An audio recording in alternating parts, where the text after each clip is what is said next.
अरविंद केजरीवाल और आतिशी मरलेना की मुश्किलें बढ़ने वाली हैं।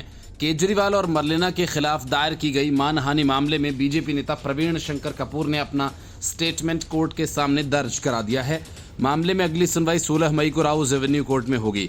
इस दिन कोर्ट अरविंद केजरीवाल और आतिशी मरलेना को नोटिस जारी कर उनसे जवाब तलब कर सकती है और अगर ऐसा हुआ तो दोनों नेताओं के लिए बड़ी मुसीबत खड़ी हो जाएगी। हालांकि अब तक इस तरह के मामलों में फंसने के बाद अरविंद केजरीवाल झट से माफीनामा लिख कर देते रहे हैं, लेकिन आम आदमी पार्टी और बीजेपी के बीच जिस तरह का तनाव है, ऐसे में बीजेपी आसानी से माफ कर देगी ऐसा लगता नहीं। दिल्ली बीजेपी के मीडिया प्रमुख प्रवीण शंकर कपूर ने कोर्ट में केजरीवाल और शिक्षा मंत्री आतिशी के खिलाफ आपराधिक मानहानि मामले की शिकायत दर्ज कराई थी।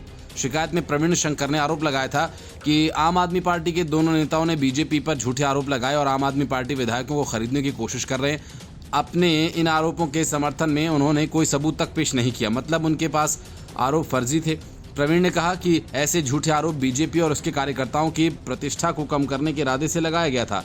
प्रवीण शंकर ने आम आदमी पार्टी द्वारा लगाए गए इन आरोपों को झूठे, मनगढ़ंत और हेरफेर करने का बयान बताया। ये शिकायत 27 जनवरी को दिल्ली के मुख्यमंत्री अरविंद केजरीवाल के ट्वीट और 2 अप्रैल को आतिशी द्वारा की गई एक प्रेस कॉन्फ्रेंस के आधार पर की गई थी। प्रवीण शंकर की तरफ से कोर्ट में पेश हुए एडवोकेट अमित तिवारी ने कहा था कि आम आदमी पार्टी के नेता कह रहे हैं कि बीजेपी उनकी पार्टी के नेताओं को अपनी ओर लाने के लिए 20 से 30 करोड़ रुपए ऑफर कर रही है। वकील ने यह भी कहा कि जब भी ईडी शराब घोटाला मामले में आम आदमी पार्टी के नेताओं की घेराबंदी करती है, ये लोग आधारहीन आरोप लगाने लगते हैं और खुद को प्रताड़ित बताने लगते हैं।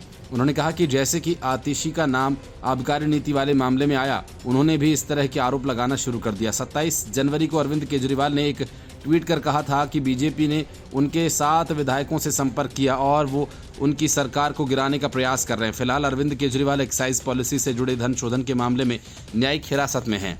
आतिशी ने 2 अप्रैल को एक प्रेस कॉन्फ्रेंस की थी और उन्होंने कहा था कि उन्हें बीजेपी की तरफ से ऑफर मिला था। उन्होंने कहा था कि अगर वो ऐसा नहीं करती तो उन्हें भी ईडी द्वारा 1 महीने के अंदर गिरफ्तार कर लिया जाएगा। Bureau report, news of India.